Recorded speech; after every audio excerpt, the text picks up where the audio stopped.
Саламатсыздар, урматтуу мекендештер. 2020 жыл бизге абдан оош кыйышчыл болду, сыноо болду. Бул жылы биздин мекендештер абдан сыналды десем жаңылышпаймын. Кантип? Адыхан Кимсанбаевич өз сөзүндө айтып атты.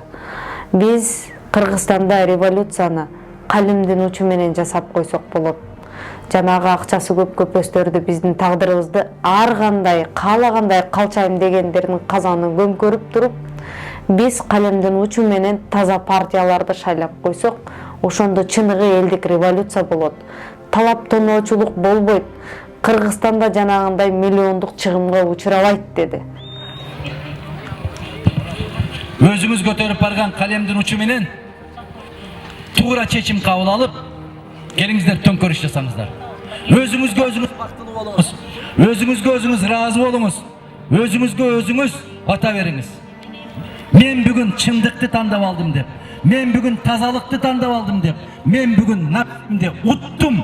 Мен ашказан сени укпайм, жүрөк сени угам, акылым сени угам. Мен акыл сени менен кеңешем деген чечимди кабыл ала алабызбы? Бардыгыбыздын оозубуздан бир сөз чыгып атат. Тандаңыздар. Тандоо бул шайлоо эмес. Бул тандоо.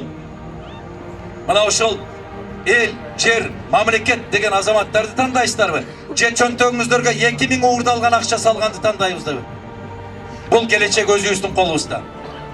Тандоо өзүбүздүн колубузда. Жол каалайсыздарбы? Биз бөтөндөн кем болбой, өзгөлөргө тең болуп кетчү жолубуз бар. Каалайсыздарбы? Мына бандиттик, каракчылык, уурлук жолго түшөбүз дагы, мындан ары карай караңгылыкка кирип кетебиз. Тандоо өз колубузда. Айтылган айтылбаган маселелер боюнча конституциянын алкагында келсе, мыйзамдын арасында болсо, биз бардык маселени караганга даярбыз. Бирок мыйзамдан чыгып, конституцияны бузуп, бизди канчалык көкөлөтсөңөр дагы андай жолго түшпөй турган биз таза партиябыз. Биз улуу инсандардын жолунда жүргөн партиябыз, ошол бойдон кетебиз. Чын эле эгерде эл биз калемдин учу менен революция жасап койсок, 2000 сомго сатылбасак, анда үмүт сыяктуу биздин жаштар өлбөйт эле. Көпчүлүгү көздөрүнөн, колдорунан ажырабайт эле. Эмне үчүн биз ушул нерселерди ойлонгон жокпуз? Эмне үчүн кан какшап айткан адамдарды ар дайым тепкилей беребиз? Эмне үчүн алардын убагында айткан чындыгы бизге жакпайт? Мына 6-чакырылыштын курамына макул эмесмин, саясий куугунтуктарга макул эмесмин, ушул Кыргызстандагы болуп жаткан мыйзамсыздыктарга макул эмесмин, тоо таштардын талкаланышына макул эмесмин деп чыкпады эле Мадымар. Ошол эле Садыр Жапаровдун камалып калгандыгына, анын балдары уртепкиге алынгандыгына макул эмесмин деп чыкпады эле.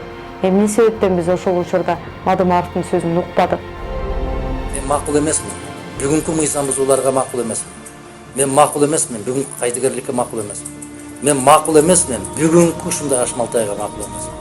Мен макул эмесмин. Бүгүнкүдөй көз боемочулукка макул эмесмин. Мен макул эмесмин. Бүгүнкүдөй биздин улуттун кызыкчылыгы тебеленип аткан окуяларга макул эмесмин. Мен макул эмесмин элди сатып алганга.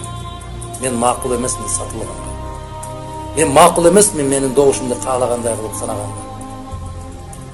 Эгерде кимде-ким ушул Кыргызстанда болуп аткан окуяларга мен да макул эмесмин деген болсо, катарыма келип кошулсун. Азырда кечээ күнү мына 5-октябрда Адахан Мадымаров 140 миңге жакын добуш менен шайлоодон утуп келген партия болсо дагы эл тарап болуп, мен ушул мандаттан баш тартамын, эл тараптамын деген жападан жалгыз партия болду. Ошондо да Мадымаров айтты президентке, мына жердеги адилетсиз шайлоого душар болуп, ушул шайлоодон өтпөй калган партиялардын жетекчилери менен жолугушуңуз, оппозициянын жетекчилери менен жолугушуңуз, Кыргызстанды мондой хаостан сактап калыңыз деди. Анда да президент унчукпай олтуруп алды. Мадымаровду уккан жок. Жыйынтыгында биз чырактай жигиттерибизден айрылдык. Эмне үчүн биз уккан жокпуз? Ошондо дагы Мадымаров эмне чыкпайт, чыкса кайра эмне чыгат деп тепкилегендер болду. Алардын баары атайын уюштурулуп, качан болсо ошо Мадымаровду элге жаман көрсөтүү ыкмалары болуп келатат. Эрте менен кайрылуумда билдирдим. Бул шайлоо соңку мезгилдеги Кыргызстандагы эң ыплас, эң арам, eң мыйзам бузуу жолу менен аябай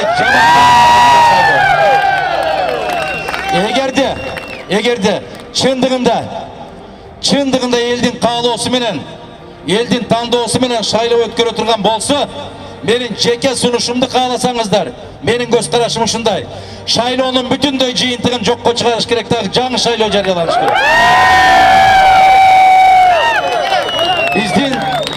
Биздин алдыбызга койгон максатыбыз да ошол, күрөшүбүз да ошол. Эгерде бул бийлик миллиондогон биздин жарандардын каалоосун жерге тепкилеп, өзүнүн каалаганындай кылып, мен мындан 1 жыл башта 19-жылы күздө айттым эле, бир энеден, бир атадан туулган 3 партияны алып келетат деп. Көзүңөрдү ачыклайлын айын кыргыздар деп. Күнөө баарыбызда бар. Неге? Мына ошол бийлик тараптагы эмес, бийлик менен каршы күрөшө тургандар да ыдырап баштарын бириктире албай койгон шорду кыргызбыз биз. Ары бири кокту колоттон кочкор чыгарган кыргызбыз биз. Эл биримдикте болуш керек эле. Эр муштумдай түйүлүшү керек эле. Бирок ачык айталы, саясатчылардын дагы койнундагы котур таштары бириктирген жок бизди. Биз муштумдай түйүлмөйүнчө дайым бийликтин жеми болуп келебиз. Көзүбүздү ачышыбыз керек, ойлонушубуз керек, толгонушубуз керек. Булардын баарын биз айтып келбедик беле, деп келбедик беле. Ошондуктан биздин бүтүн Кыргызстан саясий партиясынын туруктуу позициясы ушул. Эгерде жогорку кеңештин кечеки өткөн шайлоосун жокко чыгарабыз деген болсо, биз эки колдоп колдойбуз. Эгерде жокко чыгарбай, мына өтө жаман мыйзам бузууларды, сатып алууларды көз жумуп, ошого тийиштүү болгон инсандарды жазалабай турган болсо, анда бул бийликтин мындан ары карай Кыргызстанда бийлик жүргүзүүгө моралдык, конституциялык укугу жок деп тааныйбыз. Биздин позициябыз ушундай. Урматтуу кыргызстандыктар, бишкектиктер, кызычуу калтырбайлы. Биз аябагандай чоң тартиптүүлүктү, ыймандуулукту көрсөтөлү. Биз үчүн мыйзамдуулук, Кыргызстандагы тазалык биринчи кезекте турат. Жай баракат олтуруп, бирок чечкиндүүлүк менен, майтарылбас эркибиз менен, чындыкты көксөгөн көкүрөгүбүз менен, чыдамкайлыкты көрсөтүп, өзүбүздүн адамдык укугубузду кайрадан колубузга кайтарып алганга жетишибиз керек. Биздин чечим ушул. Жашасын эгемен кыргыз мамлекети, жашасын эч качан чөгөлөбөгөн, эч кимдин көзүн карабаган, бирөөнүн алдында мөлтүрөбөгөн кыргыз эли. Бар болуңуздар. Урматтуу мекендештер, Адахан Мадымаров мыйзамдуулукту, чындыкты, адилеттүүлүктү, салт санааны ыйык бийик туткандыгы үчүн дагы көпчүлүк кыргызды жок кылам деген ичинен өзүнүн жеке эгосуна, амбициясына кулак салып, башкаларды укпай шайтанга азгырылып кеткендер дагы Мадымаровду жактырбайт. Адахан Мадымаровдун интервьюсун мен ушул видеодон кийин ушул жакка коюп коюм тура көрүп турам. Андыктан өзүңүздөр нечен жылдан бери Мадымаров чындыкты айтып келип, ошонун алдын ала көрөгөчтүк кылгандарына макул болуп, ушул кишини колдоп алууну качан ойлонобуз, качан ойгонобуз. Мына эми өзүңүздөргө белгилүү болгондой, элдин көтөрүлүп чыкканын, толкундоосун пайдаланып кеткен күчтөр болду.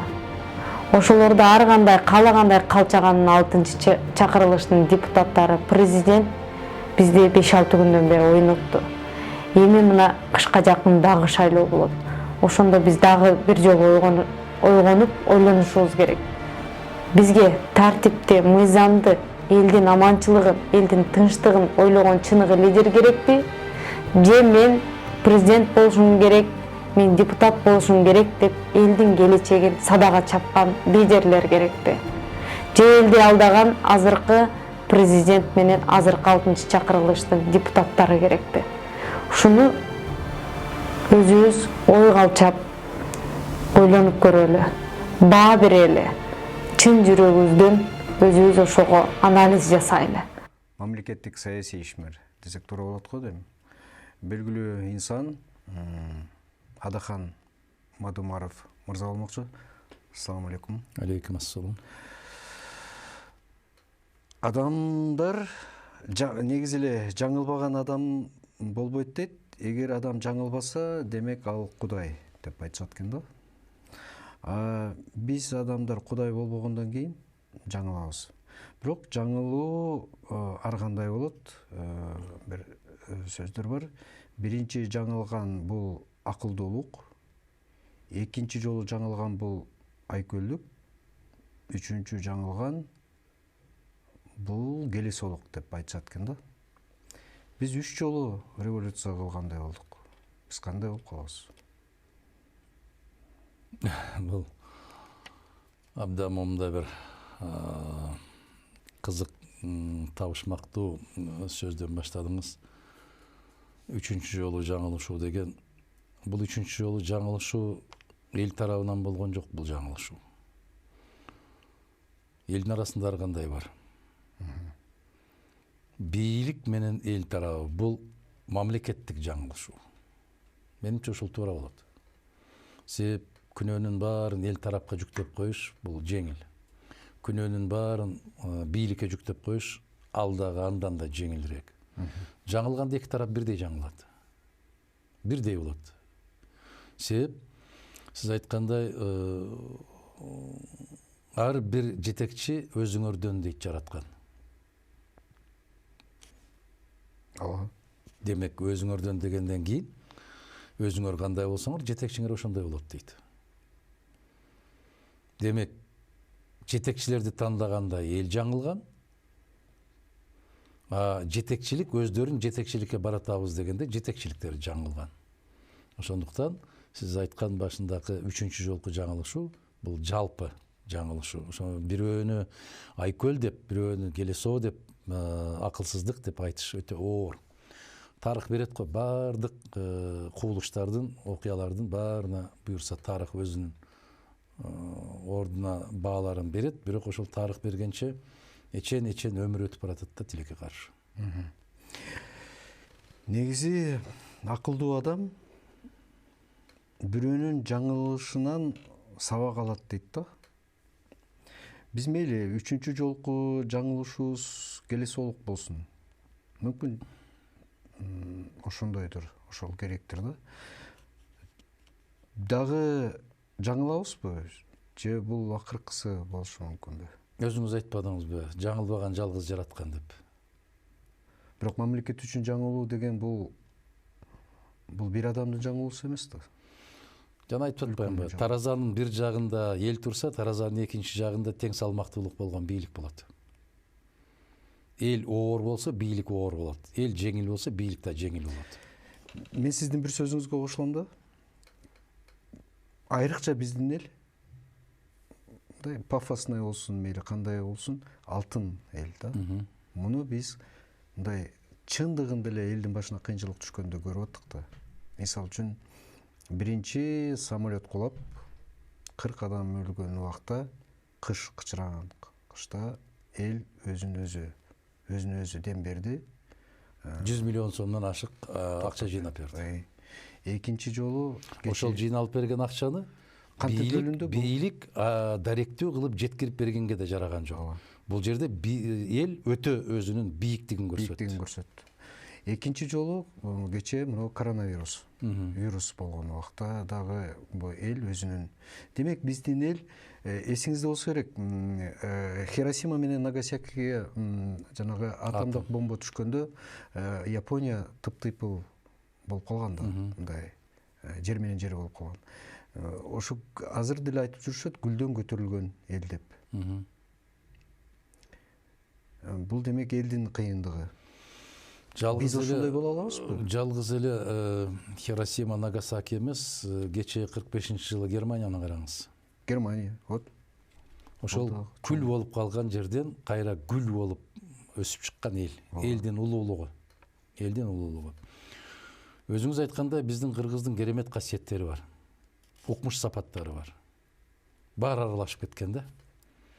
Биз айтып жүрбөдүкпү, жана революция жасаш керек, бирок аң сезимде жасаш керек. көбөдөн да көкүрөктө жасашыбыз керек. 4 октябрда революцияны калемдин учу менен жасаш керек деп. Биз бир кызыкчылыкты көргөндөн кийин ошонун аркасынан 2 томолону бетип, катаны жасап алып, эртеси ойгонуп, коку эмне болуп кетти деп көчөгө чуркап чыккандагы өзүбүз да.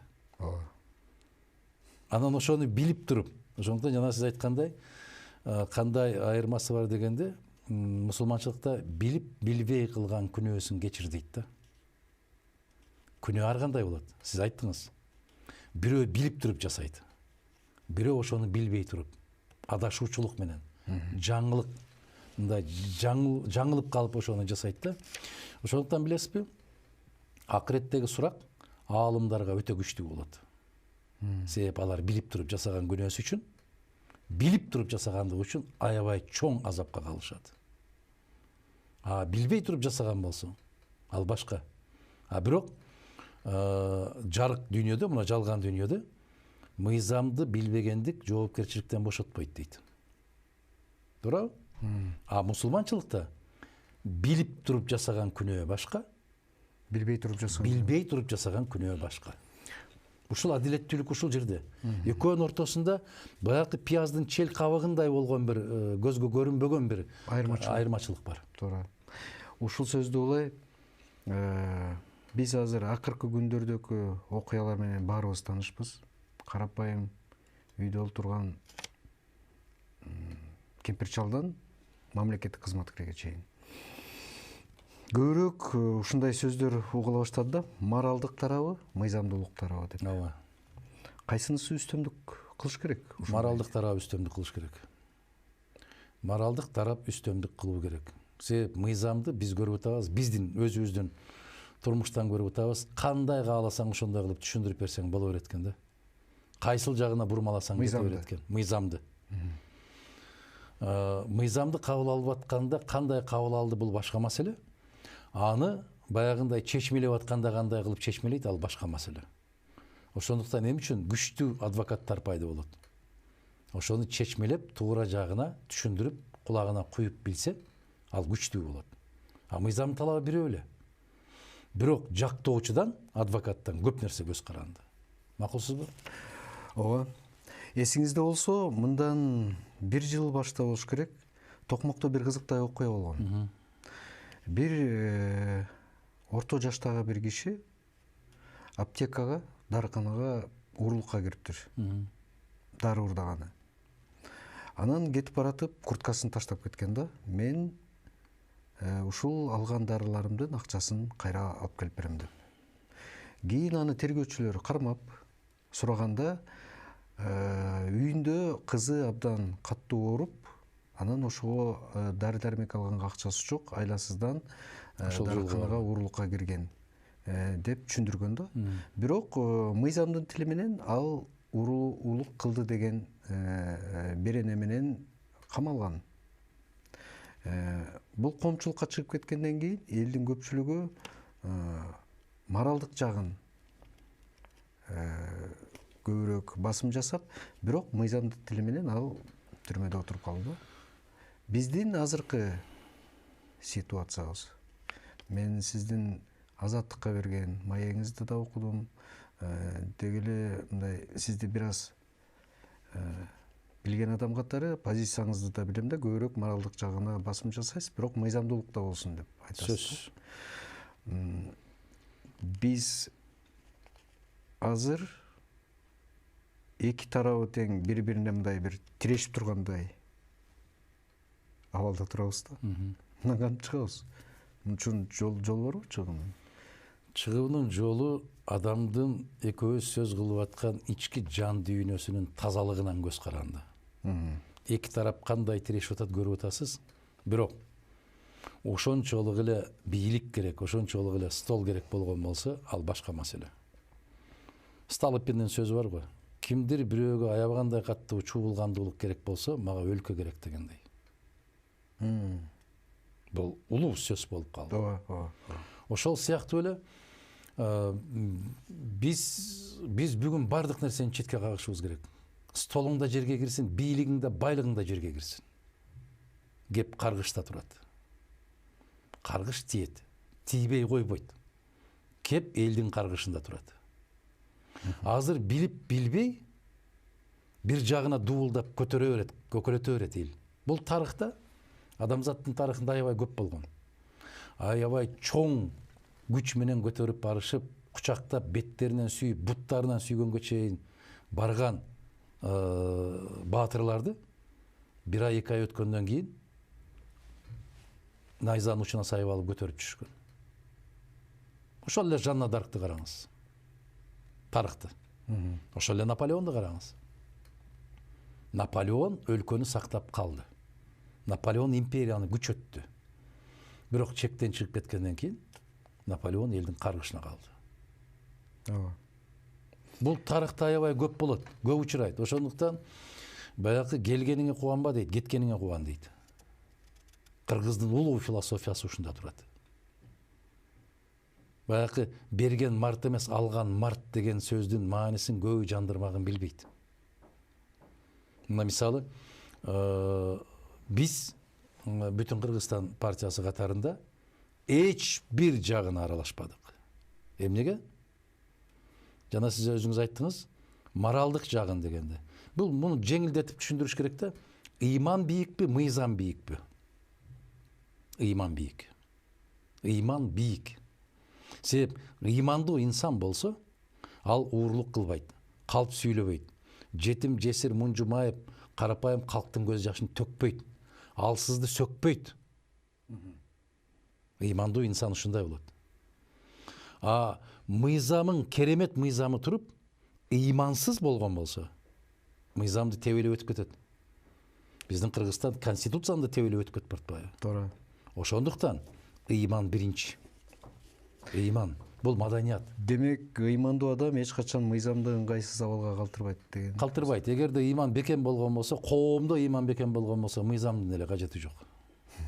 Биз кыргыз калкы каада салт менен жашап келатпайбызбы? Ал конституцияда жок да. Конституцияны 1% эл окубайт да. Караңызчы. Эсептеп көрүңүз. Эгер биз 6 миллион калк болсок, анын 10% 600 миң болобу? 1% 60 миң болобу? Кандай дейсиз? 60 миң киши конституцияны окуса, конституциянын талаптарын түшүнсө, момундай башаламандык болбойт. Туура. Мен орусча эле айтайын, себеби кыргызча кандай которулат, мен бул жөнүндө ойлонуп турмун. Бир сөз уктум да. Не бывает безвыходных ситуаций, бывает неправильное мышление дейт. Менин байкашымча, мына акыркы ошол азыркы абалды биз акыркы шайлоодогу жыйынтыктарынын негизинде келдик да. Туура эмес болду. Ага жол берген бийлик деп ушундай бир майда наразычылыктар менен чоң бир төңкөрүшкө жакын барган бир ситуацияга келдик да. Азыр моралдыктагы, мыйзамдыктагы жанагы тирешүүгө туруп калганыбыз ошол. Партиялар деле адам сыяктуу, ар бир адамдын өзүнүн баалуулуктары болот экен да. Ар бир партиянын да өзүнүн баалуулугу болот экен. Мындай карап көрсөм, кээ бир партиялар баалуулукту байлыкка басым жасап, өзүнүн максатына ошол байлык аркылуу, финанс аркылуу жетет экен. Кээ бири эмоция аркылуу жетет экен, кээ бири хайп аркылуу жетет экен. Бул мындай принциптери да. Кээ бир партиялар болсо, кээ бир партиялар ыйманга, ишенимге басым жасайт экен. Сиздики болсо, менимче принциптүүлүккө, консервативдүү, классикалык мындай жанагы салтка басым жасайт экен да. Бул көз караш азыр актуалдуу деп ойлойсузбу? Өтө актуалдуу. Бүгүн абдан актуалдуу. Себеп жана ыйман жөнүндө сөз кылып атканда, Пайгамбарыбыз Мухаммад саллаллаху алейхи ва саллям айтат да, өзүн өзү кызматка сунуштаганды колдобогула дейт. Кызматка койбогула. Койбогула дейт. Өзүн өзү сунуштаганды. Жулунгандарды, жулкунгандарды. Туура. Себеп ал убактылуу гана элдин колдоосуна ээ болот дагы, жараткандын колдоосунан ажырайт дейт. Ошондуктан биз канча акылыбыз бар, өзүбүздү өзүбүз эч качан сунуштабайбыз, өзүбүз эшик кагып кирбейбиз. бирөөнү жулкулдатып жакасынан кармабайбыз, менин бул жерге коюшум керек, тиги жерге коюшум керек деп бирөөлөр менен соодалашпайбыз. Өзүбүздүн принцибибизде зыян тартсак дагы тура беребиз. Бүгүн түшүнбөсө эртең түшүнөт, эртең түшүнбөсө бир айдан кийин түшүнөт. Ал биздин жоготуу эмес. Мүмкүн убактылуу биздин жоготуу болот. Бирок инсан катары, руханий баалуулук катарында ал жоготуу эмес. Бул сабыр.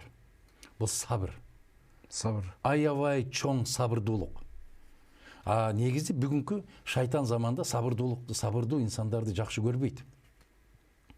Момундай болуп туруп калды, анан кийин элдин баары алып атканда унчукпай койду. Менин партиялаштарымдан 1-2 чыкты.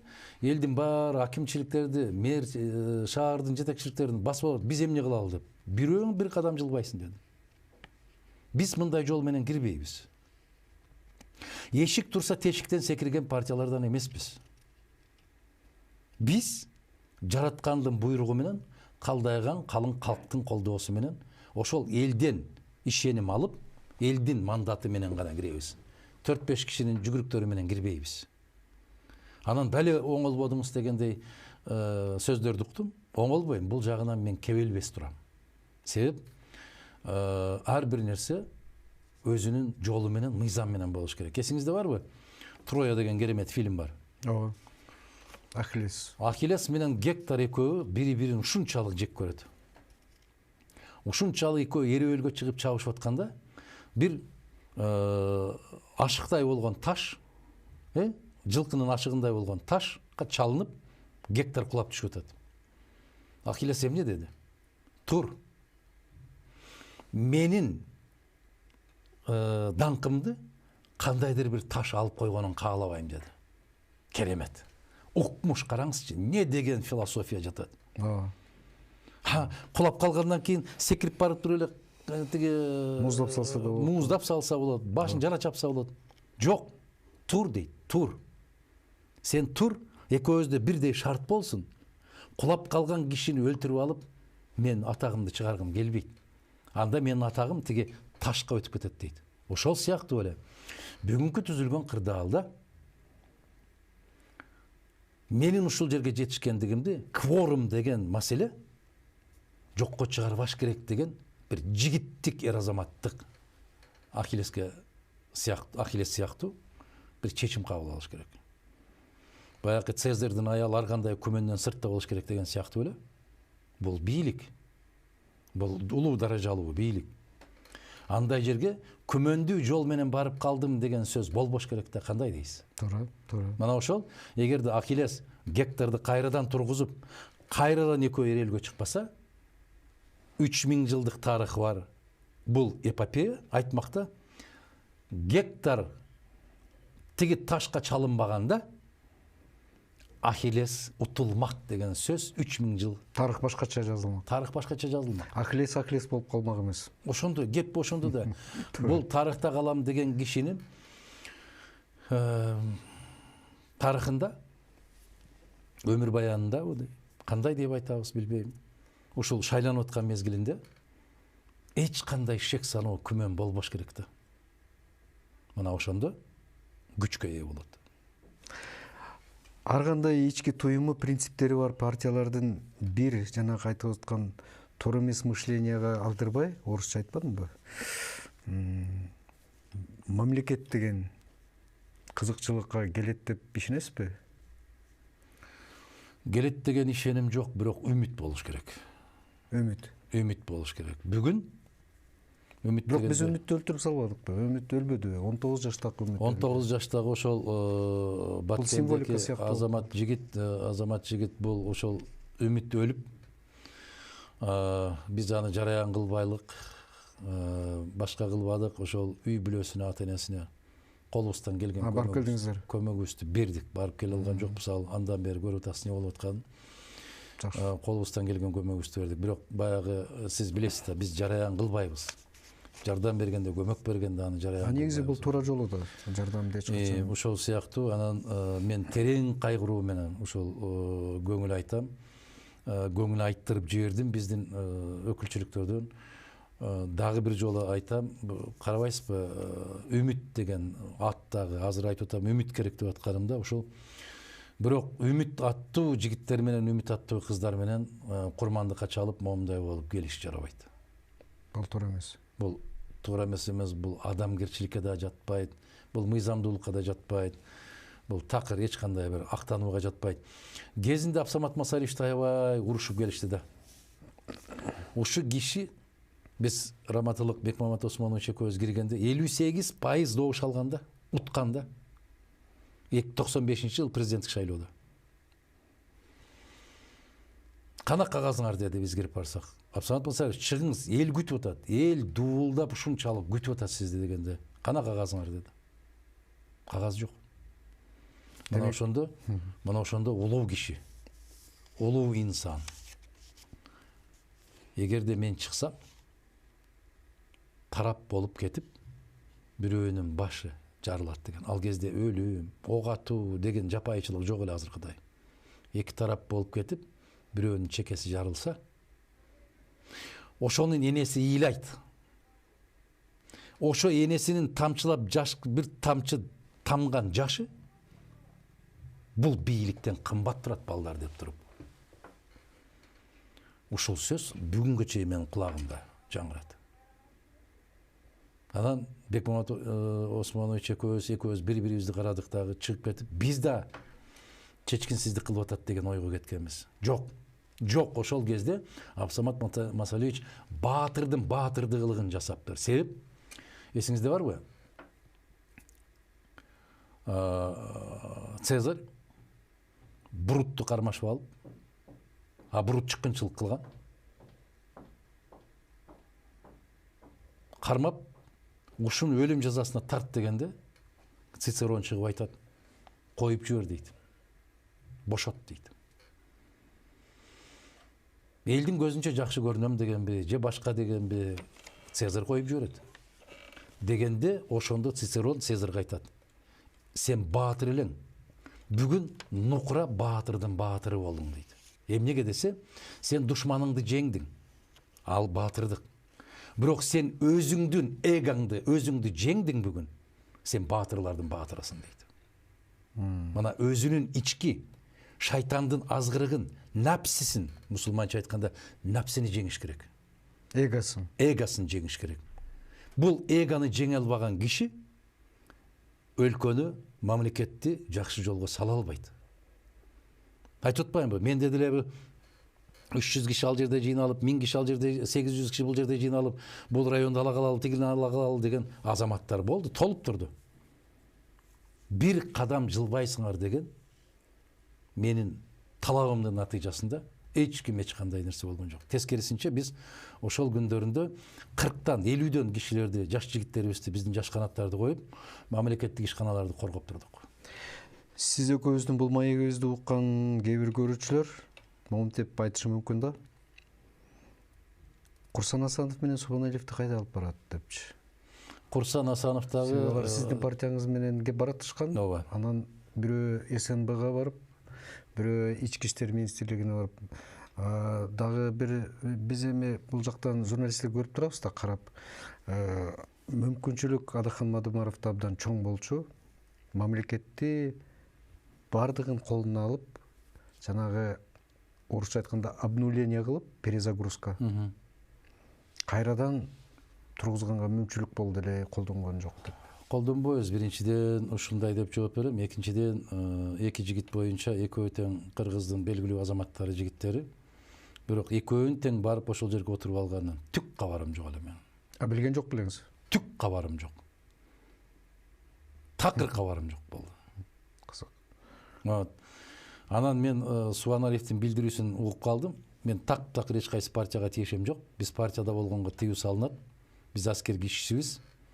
Мен Коопсуздук кеңешинин катчысынын орун басарымын. Легитимдүү инсан катарында мен ушул жолго бардым деп отурганын кийин мен сиздер сыяктуу эле социалдык тармактардан көрүп калдым. Мага кишилер жиберди. Мен социалдык тармактарга кирбей, ошо кишилер жиберди. Баракелди, болсун деп койдум.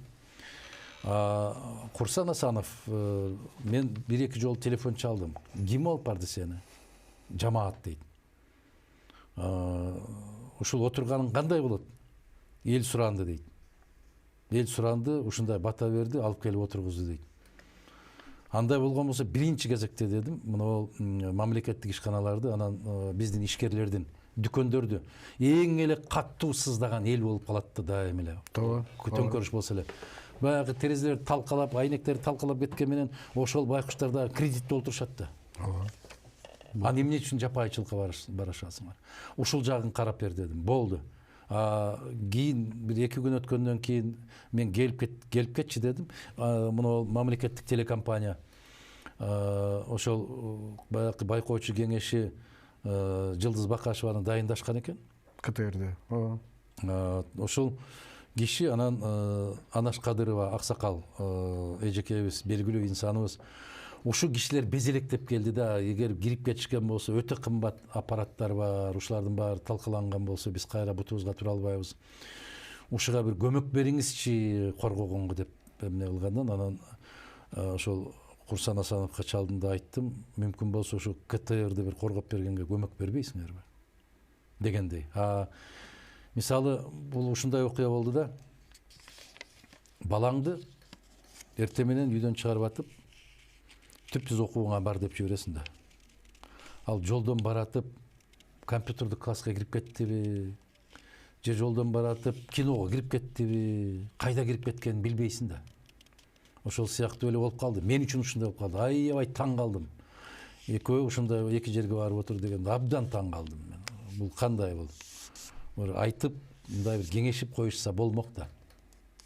Бирок кандай болгон жок. Булар өздөрүнүн жеке чечимдери болгондур го. Жеке чечим себеп мен ошол Субаналиевдин сөзүн угуп калдым. Биз эч кайсы партияга тиешебиз жок, аскер кишиге.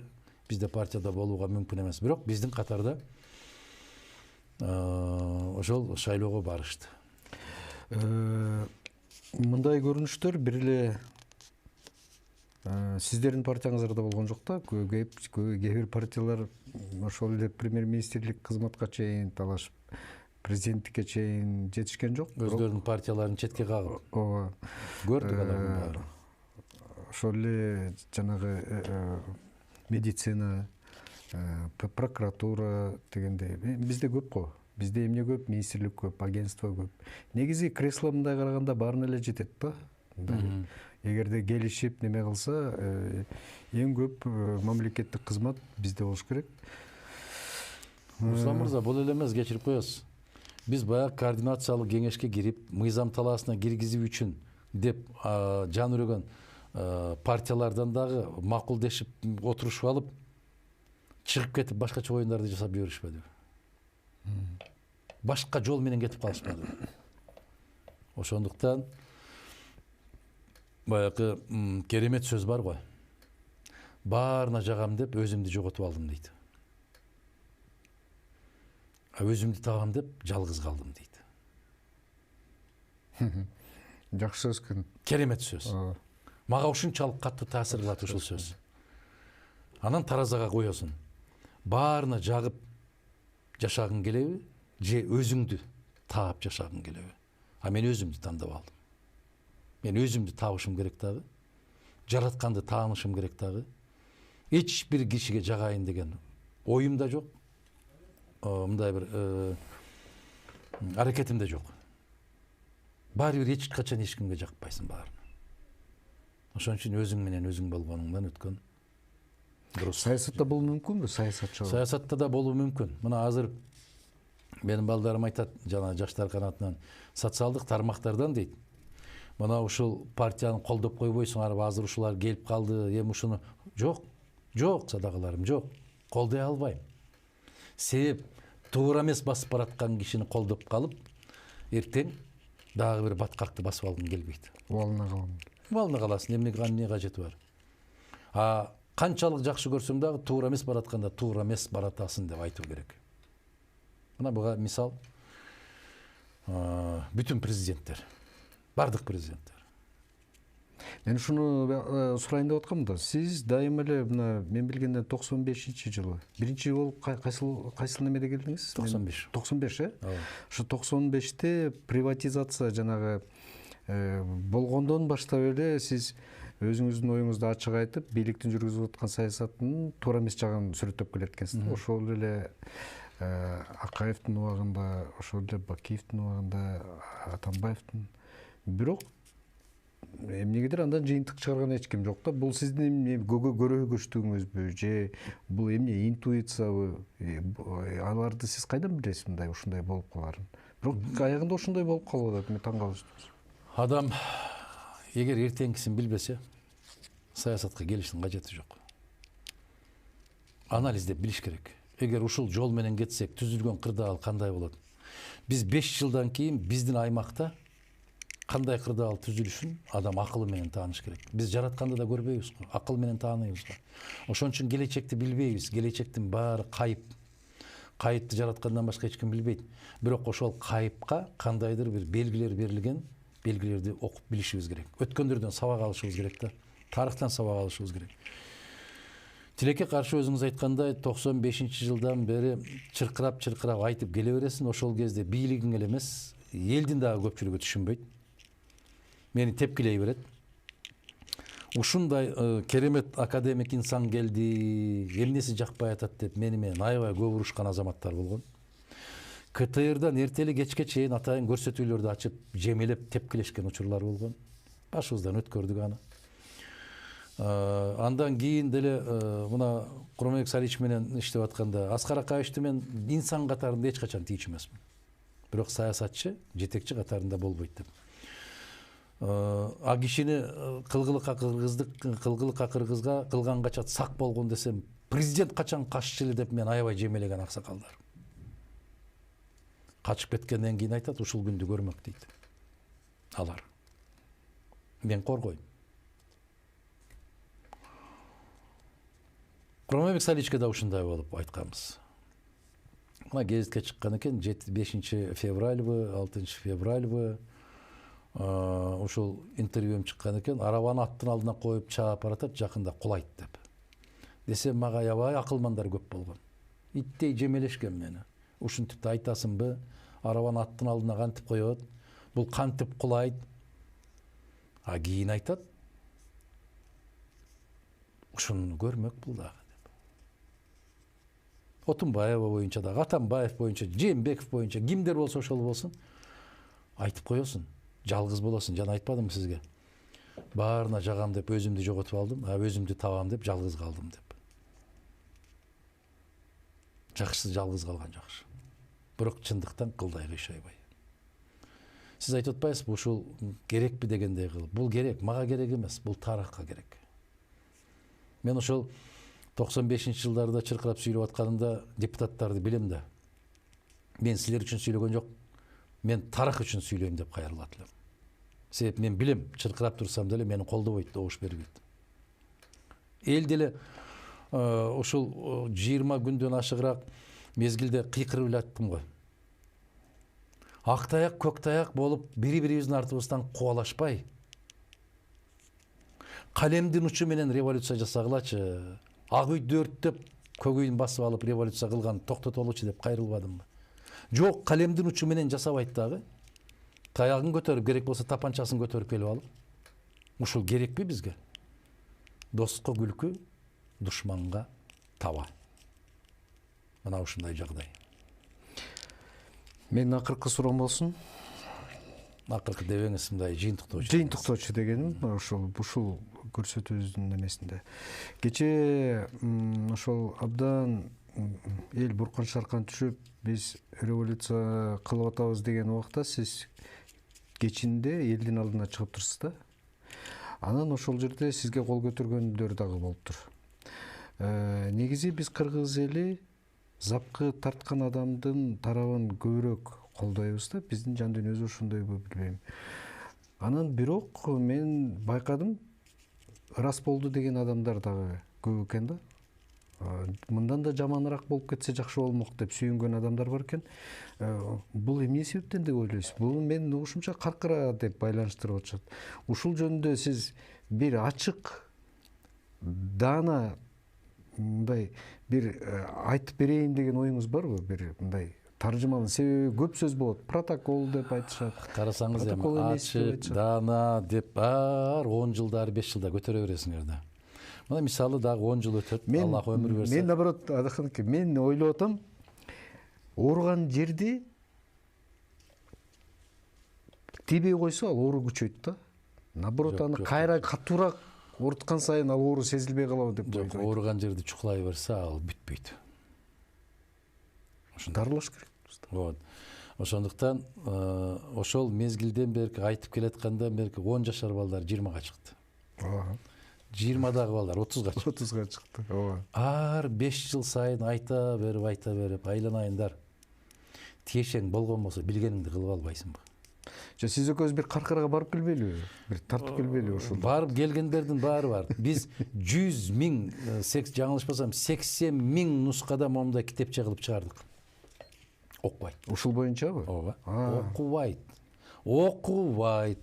Окугандар тымпыйып айтпайт. Бул Эч качан жеке киши, жеке инсан, мен 1000 жолу какшап айттым, мен өзүмдүн колум менен курган үйүмдү да сата албайм мен.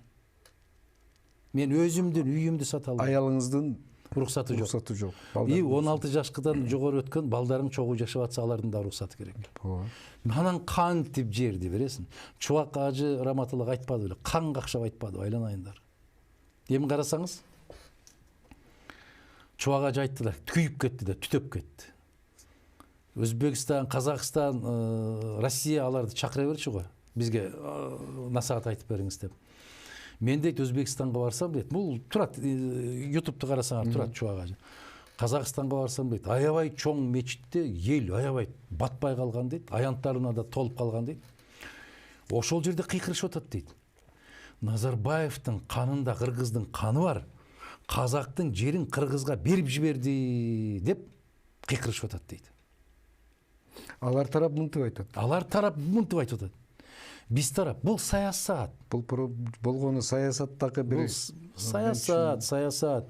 Кудай жалгап бир дүкөн менчиктештирбесем, же бир өтүк оңдоочу жай менчиктештирбесем, Кудай жалгап бир мамлекеттен бир моундай бир калем албасам, акыр бирдеме деп табыш керек го. Кандай дейсиз? Бирдемесин таап, Цезарь жанагы Египетти каратып алып келатканда айтат го.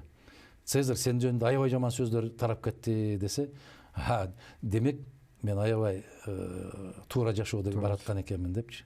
Ошол сыяктуу не деп кыйкырса ошол деп кыйкырсын. Тарых бар. Сталиндин сөзү менен аяктайлыбы? Мен кеткенден кийин дейт Сталин, менин мүрзөмө ар кандай шыпырындыларды алып келип төгөт. Бирок улуу тарыхтын шамалы учуруп баарын ордуна коет деген. тазалап кетет. Баарын тазалап кетет деген. Биз Россиядан айырмаланып башкачабыз. Төкпөйт Кыргызда. Кыргызда ушу киши өтүптүр деген күндөн баштап аны не деген инсан экен деген ошондо айтат. Ошондо айтып баштайт. Туура. Станислав Говорухин сиздин кесиптешиңиз.